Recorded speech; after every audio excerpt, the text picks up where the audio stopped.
On a peaceful summer evening, Megan Newborough stepped out of her house, unaware that it would be the last time she was ever seen. Within just a few hours, she had vanished without a trace. When her family tried to contact her, not a single message or call was answered. Concern quickly turned into panic. What happened to Megan? Where did she go? And how did the investigation lead to such a shocking revelation?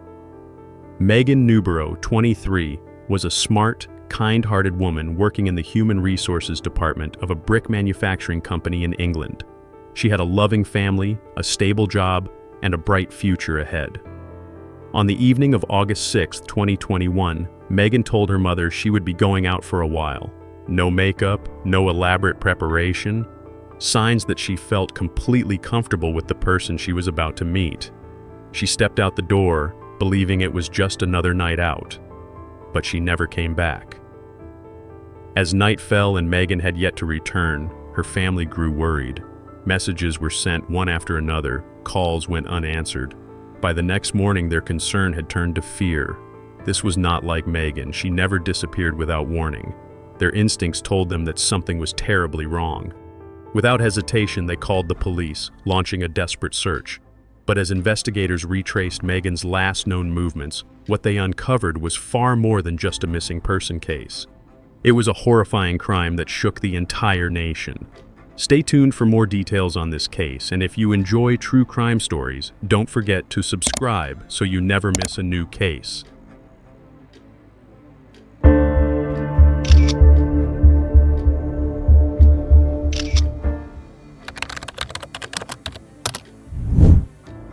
On the evening of August 6, 2021, Megan Newborough left her home at 7:30 p.m., telling her mother she would be out for a while.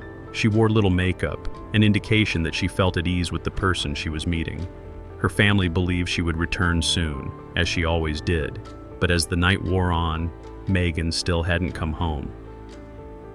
9 p.m. passed, then 10 p.m., and her parents started to worry.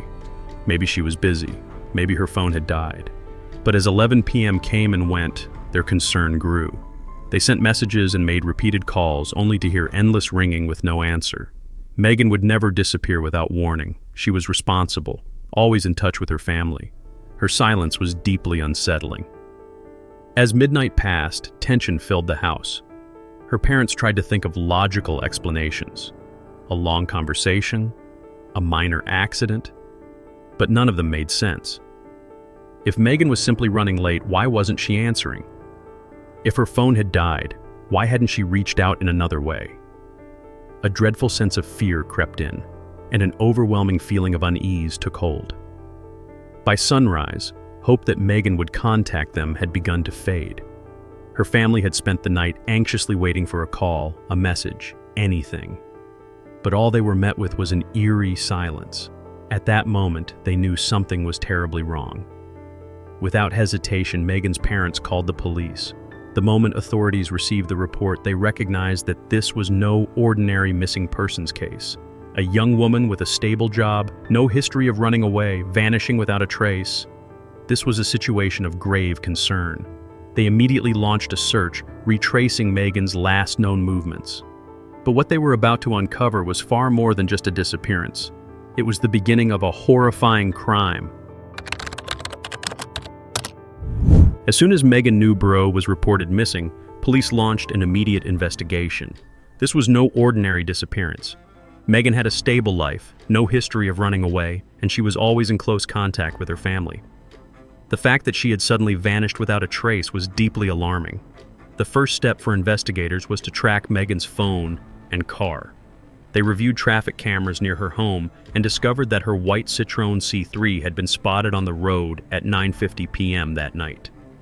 The vehicle had traveled farther than usual, raising questions about her final destination. Her family had no idea why Megan would have driven to that area. Using phone data, police traced the last known signal and found that it had stopped near the town of Colville, about a 40-minute drive from Megan's home. Another crucial detail quickly emerged. The last person to contact Megan was Ross McCallum, a colleague at the brick company where she worked. If they wanted to uncover what had happened to Megan, police knew they had to speak with Ross. Officers immediately went to Ross McCallum's home. When questioned about Megan, he appeared cooperative but slightly nervous. He claimed that Megan had come over on Friday night but had only stayed for about an hour before leaving. He insisted that after she left, Megan had texted him to say she had arrived home safely. But when asked to show the message, he was unable to provide any proof. Sensing something was off, police conducted a closer search of Ross's house. What they found was too suspicious to ignore. In the living room, there were signs of disturbance and a large stain on the floor that had recently been cleaned, but faint traces of a dark liquid remained. Upon further inspection, they discovered small splatters on the walls that looked like blood. All suspicion now pointed to Ross. But before police could press him with more questions, he suddenly uttered a chilling whisper. "She's in Woodhouse Eaves." That confession instantly shifted the investigation in an entirely new direction. The police knew this was no longer a missing persons case. They were now dealing with a murder. That same night, they immediately dispatched search teams to the location Ross had mentioned. What they were about to find would shock the entire nation. As soon as Ross McCallum whispered his chilling confession, police immediately dispatched a search team to Woodhouse Eaves, a quiet suburban area near Colville. That night, under the glow of flashlights and police helicopter beams, officers combed through every inch of the area. Eventually, not far from Charlie Road, they discovered a narrow path leading into thick undergrowth. When their flashlights cut through the dense grass, a horrifying sight emerged: the lifeless body of Megan Newborough. She lay among the tangled leaves, her clothing disheveled, her body marked with wounds. A forensic report later confirmed that she had been strangled to death, and the cuts on her neck had been inflicted post-mortem, an attempt to mislead the investigation or conceal evidence of the crime. This proved that the killer had deliberately staged the scene to cover his tracks. But what was even more disturbing was that, after murdering Megan, Ross continued sending her affectionate messages pretending she was still alive. It didn't take long for investigators to piece together the evidence. Surveillance footage revealed that Ross, despite not having a driver's license, had driven Megan's car to the remote location to dispose of her body. He also stopped at a waste disposal site near Loughborough College, where cameras captured him calmly discarding Megan's blood-stained clothes and other belongings into a dumpster. This evidence directly contradicted Ross's initial statements. When confronted with the undeniable truth, he finally admitted to killing Megan, but he still attempted to justify it as an accident. He claimed that their meeting had become tense and that he lost control due to past trauma. However, police weren't convinced. Before murdering Megan, Ross had already displayed obsessive and controlling behavior, sending her constant messages, searching for information about serial killers on Google immediately after the crime, and, most tellingly, meticulously trying to erase all traces of his involvement. With overwhelming evidence against him, police formally charged Ross McCallum with murder. This was no longer a simple missing person case or a spontaneous argument gone wrong. It was a calculated killing, carefully concealed but ultimately exposed by the investigators. The investigation was nearing its conclusion, but one question remained. Why had Ross committed such a brutal act? What truly happened inside his home on that fateful night?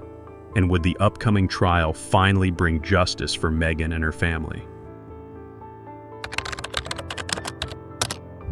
When Ross McCallum was charged with murder, he could no longer deny his involvement.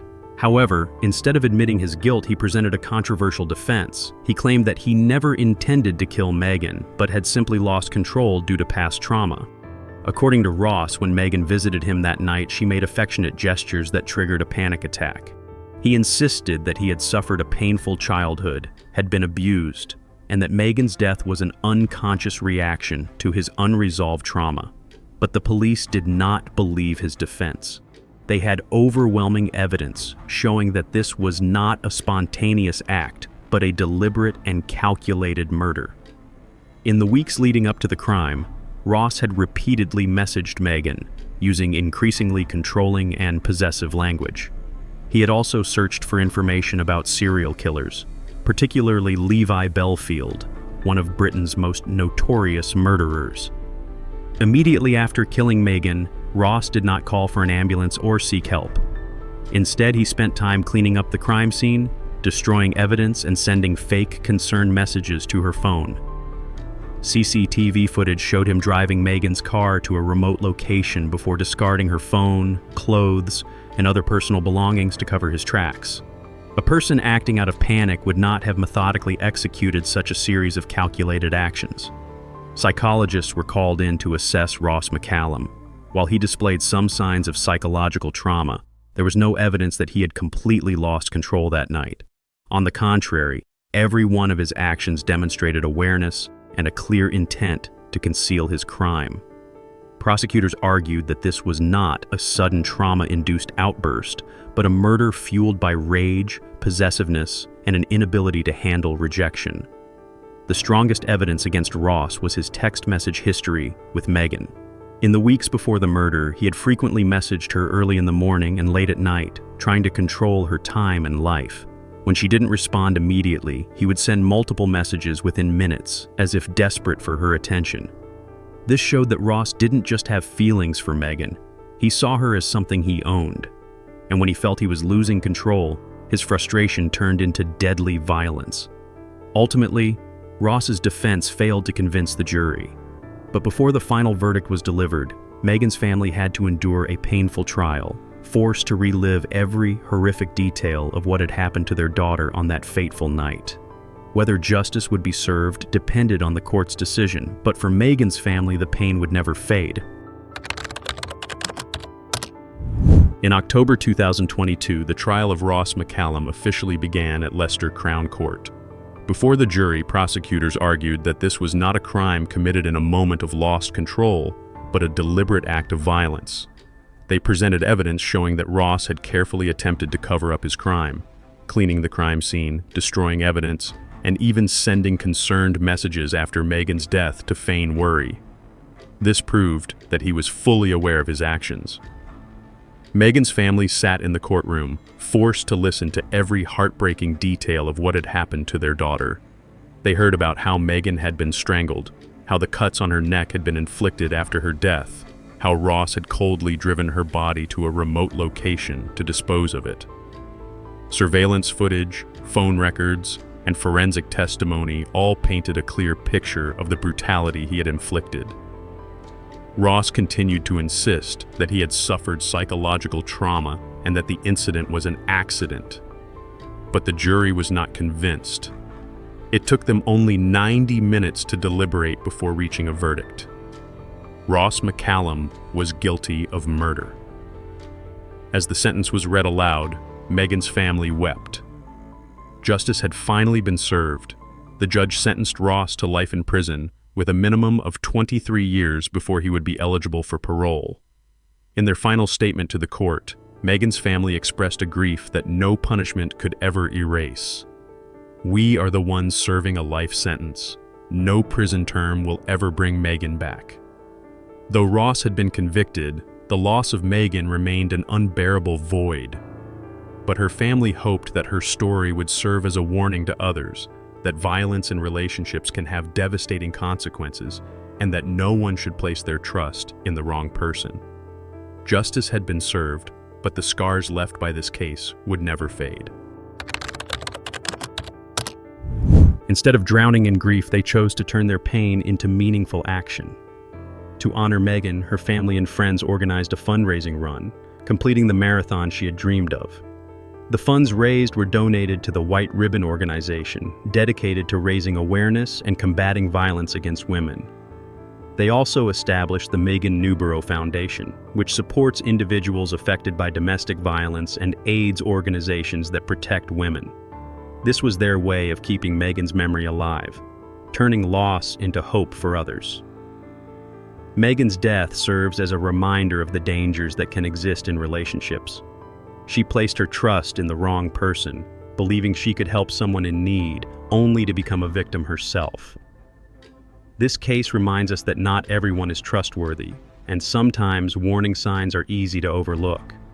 Although Megan is no longer with us, her legacy lives on through the efforts of her family and community.